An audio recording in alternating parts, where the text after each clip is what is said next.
In this video, I'm going to do the unboxing. I'm then going to show you how to connect this up. I'm also going to do a little review on the M-Audio AV42 multimedia monitor speakers.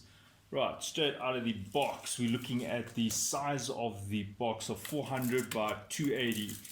If you have not seen it in the shop and you're ordering it online and you want to know, well, I've just given you the dimensions. What you're going to get is the user guide in English, and there are other languages. So really you're getting one page and 3 pages. That is it. And then straight to the next language. Then we get the safety instructions and warranty. We've got the feet. I'm assuming these are the feet for the speakers. It's kind of a spongy foot with this sticky backing. Included in the box are 3.5mm to 2 RCA jack. We've got the speaker cable, and it's been tinned. Tinned means they've put solder on the copper so that it doesn't fray or come loose at the ends. And then the power cable. Obviously, in each country, the socket fitting here is going to be different. Right, so there's the power cable. And then last but not least, just a aux cable or 3.5 to 3.5 cable. Right, so opening the speaker. Now these are the 2 units. They are not big at all. For example, the depth you're looking at 180, the width you're looking at 146, and the height of the is 210. So, like, you know, with 20, it's smaller than 22 centimeters. So you can see that is actually small. And just to show you a comparison, this is a popular keyboard. This is the Logitech, I think it's the 360 multimeter keyboard, and you can see there the size of these speakers and how they are actually not big at all. Maybe that might also help just to give you an idea. This is a common mouse. Alright, so let's have a look at these speakers itself. This is what it is. It comes with this protective covering there. There is a volume knob here. We have aux headphone out. That's 3.5mm. There's the M-Audio. And on the back of the one is different to the back of the other. As you can see, the back of the other, and the reason is this is an active speaker, which means that it's got its own amplifier built in, and therefore all you need to do is give it signal. So the signal from your mixer or your computer goes straight to the onboard amplifier, and then this will feed through these left and right terminals, will feed into there, and that is why it comes with this cable. And I will quickly show you how to connect that. All you got to do is the red goes to red and the black to black, and you will depress that, slot the cable in there, and depress that and slot the cable in there, and you'll do the same on the other side. This hole is called a port. It's to provide, it's dependent on the design of the speaker. These are ported, so it allows the air to move outside of the chamber or enclosure. There's an on button and an off button. There is a space for the AC power. That is the reason why we've got this cable. So what you'll need to do is to get this activated, you will need to plug that in as like so, and then plug the other side into your outlet, and you'll be turning it on. Right, now this here is the input. Now audio inputs majority of the time use something called RCA. That is RCA, and it's usually white and red. Often they yellow, gold, inverted commas. And the silvers, there's no problem with silver or stainless steel. and there's the 3.5mm jack if it's going to be coming from a sound card or maybe your computer, and you'll connect it like that, and that's the input. And this could even be from your cell phone. Right, now just having a look here at the construction. It's got a covering all round, so you cannot see the wood anywhere. It's got like this a vinyl sticker all over here. They're not very heavy. I thought they would be heavier. Obviously this one with the built-in amplifier is heavier. They're not heavy at all. I will show you in comparison to Logitech speakers. Right, I have put a pair of Logitech Z320s nearby just to give you a size comparison, and you can see obviously the Logitech are much thinner, but in terms of height, if this is next to you, if you've maybe got a monitor, you can actually see that there's only about 1.5 centimeters, no, 2 centimeters, actually an inch, like 2.5 or so centimeters. They're actually small speakers. And in terms of the weight, they're not that heavy. I'm not saying they're poor quality or anything. I'm just giving you a review. I'm doing away with these Logitechs, and I'm now going to bring in these M-Audio and actually give them a go. So I'm now going to connect this up. I'll show you how I connect it up, and then I will provide you with the review of the audio. Right, to give you an overview of my real estate here, I have 6 screens, but I'm currently using 4, and you can see there's the one screen arm is actually put my microphone here, but I usually standardize on 5 screens. But now how will we connect this M-Audio to your computer or your audio device? Now I'm going to show you 2 different setups. The second option is going to be the M-Audio. I've got the mix track, and that's how I'm going to use it, but maybe you don't have that. Maybe you want to connect it directly to your computer or laptop. So there is a laptop, and I'm going to quickly demonstrate what you need to do. Now, since the one speaker has a volume knob and it also has the on and off button, you might want to decide now where you would like to be controlling, because this is the controlling one. So for me, I'd like it on the left, so I'm going to place the one on the right over there. So you can see how that fits literally under my screen. And just so you know, if you're wondering what this is just to raise the screen, because one should actually have the screens at eye height, and I do have a video on ergonomic desk setup. Okay, so the other one with all the goodies, the RCA and the speaker and the power speaker cable, now need to be connected there. So the first thing I'm going to do in terms of the audio is quickly connect the right speaker to the left speaker using this cable. So I'll just put that in the back here. Then we just need to plug in the power. Once the power is switched on, you should be able to see a blue light there. And if I switch it off, you can see that it slowly will go off. And I'll put it back on now. Right. Now, the first setup is if you're connecting to your laptop. Now, probably on your computer or laptop, you've got this 3.5mm jack. So all you need to do now is find that port, usually the earphone or headphone port.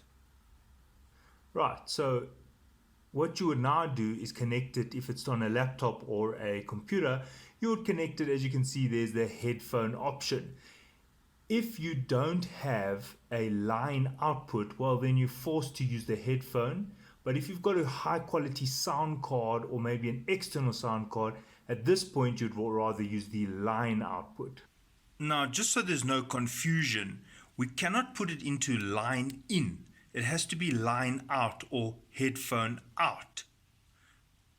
Remember, we want to receive the signal from the computer to the amplifier in the M-Audio device or speakers.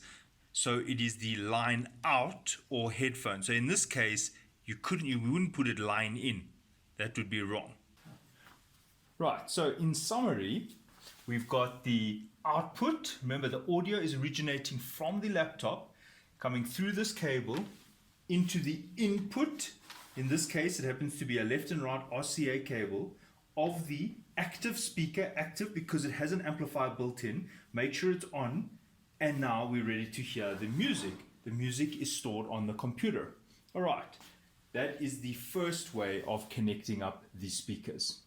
Right, for completeness, just because you've plugged in your cable from the output of your laptop or computer, you might need to also tell Windows the same story. You need to tell Windows, yes, that output, the line output, or maybe the headphone output is your default device. So you will then have to say to Windows, please use this device. You might have a monitor that has been set to the default device, and therefore your audio won't be coming through your new M-Audio speakers. So you will have to go in the playback. This is under the sound option, and you'll have to select a playback device as follows. Now later on in the video you will see that I also will show you how to set up using the M-Audio M-Track. So this is also where you'll do that. You'll say set this as default device. Okay. Right, now for the second method of connecting your M-Audio is actually using the M-Audio mix track. Now this isn't going to work because on the mix track the output looks as follows. We have main, left and right, and that is a much bigger jack. For example, you need something like this. So you would actually need to get these 1 and 2. And now we're stuck with this problem. So what we can do is we can actually flip this around, take these RCAs out. We don't need this. And just use 2 RCA to 2 RCA, which looks like this. 2 RCA to 2 RCA. And we just plug in left and right, like so. And to the M-Audio, we also want to do left and right. Let's just check there, left. Okay, so if you want to color code it, you can do right is that there, and we'll just swap these. There we go. So that is the method of connecting if you have the mix track, and now we're going from the output of that into here, and now this becomes your little controller. Okay, so it might be handy to have a little bag of tricks. You know, when you're doing audio stuff, what I do is I keep all the little adapters and so on, Nutric and RCA and all different sizes maybe you want. So this is very helpful if you do a lot of audio work. Okay, so that's it. So now what we need to do is turn that around, and I'll clean this up later.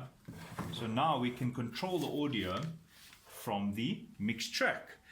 However, where is the mix track getting the audio from? Well, now the mix track is getting it in a digital form from the USB.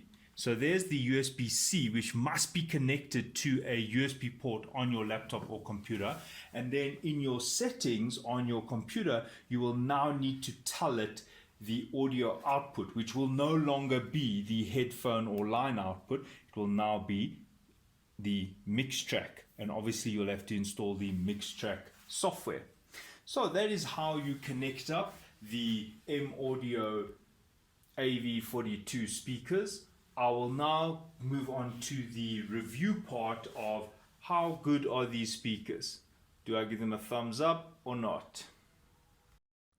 And now for the most challenging part of the video is to actually tell you about the sound. And the reason for that is that sound is very subjective, and everybody's ears and likes are different. But I'm going to review the sound in terms of what I think the speakers were meant for.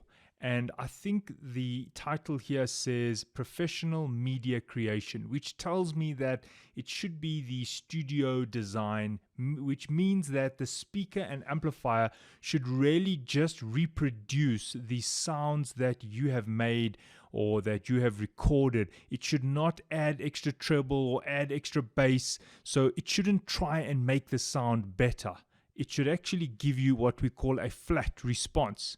Now, here we have the specifications, and when I read these specifications, it does justify my only criticism of the speaker. And I'm not going to go through all of these. I'm just going to say it's 20 watts per channel, A and B architecture, which is very good because it means that it's amplifying the entire wave, because in amplification we get different types of designs. We get class A, B, C, and we also get digital amplifiers, and the higher the class, the more of the signal is actually amplified, meaning that very little is left out. So AB is a compromise, because A is obviously the best. If you've got a lot of money, you might want to buy a Krell amplifier, which is pure class A. The entire signal is found in the amplification stage. Right, now this is AB, which is a good compromise, B being slightly inferior to A. I'm not going to go into further detail about that. MDF cabinet with bass reflex design for deep, rich sound. I will admit that the bass is deep, so they have achieved their goal in that aspect. Now, what my problem with this speaker is just the bass. Now, there are two aspects that are, I believe, affecting this bass response. The first one is they have opted for a 4 ohm speaker, and I would prefer an 8 ohm. And the reason is that 4 ohm lends itself to a more punchy bass.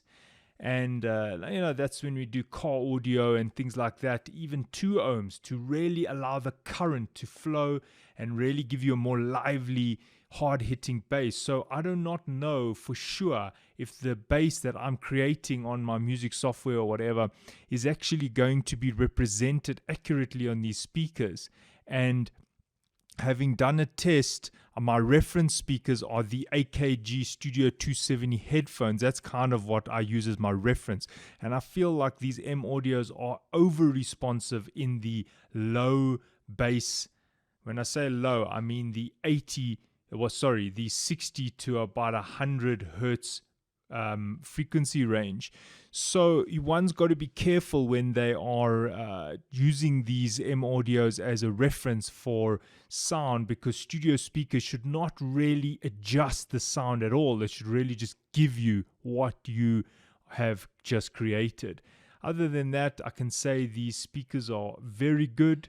The sound, the dynamic range is excellent. What did I use to test it? I used the yellow album called Flag. I've set up studios. I've set up serious car audios. I've taken measurements in concert theaters, and I often use this. My ears are very calibrated to yellow, and also obviously I use female vocals. I use Sarah Brightman. I find a female vocal range really tests the mid-range of a speaker, and it wasn't bad. Using yellow, I don't know if you're familiar with this song Tied Up, you could hear the conga drums perfectly. Was very impressed with the sound quality. Would I say these are studio reference speakers? I would say you just got to be careful of the bass. Another thing is, in defense of the speakers, please note, if you are setting up your studio, the speakers need to face your ears, and they should not be bouncing off the wall behind you. So if the room design really affects the way the speakers are going to sound, and that really needs to be taken into account, because these are bass reflex speakers. They are ported, so if they are put in a way where the room is very boxy and the speakers are bouncing off the back wall and the front wall, then you are going to also add to the bass. In fact, the speakers should not be played too loud in a studio. You actually are getting more of the room's sound effect than the speaker. So I'm just saying that as a disclaimer, that when you do test speakers, please note that the room enclosure actually defines the sound, and that's why to really test speakers you kind of need to be in an open area or a dead room. Okay, so overall, I do recommend these speakers. The value is very good, the construction is good, the sound is great. They have not distorted once. I have pushed them quite hard. This bass is very powerful. I know people are, especially young people, they like that heavy bass and they kind of feel like, oh, it's a good speaker because of the bass. And I kind of feel like the reverse is true, because if you're recording your sound and you on the studio speakers, it sounds like it's got heavy bass, then what happens in the guy whose speakers don't make that punchy bass? Then he will actually have to increase the bass. And this is the only problem with studio equipment, is it should be a true reflection of the sound. But overall, I think this is a very good attempt by M-Audio, and I would recommend these speakers.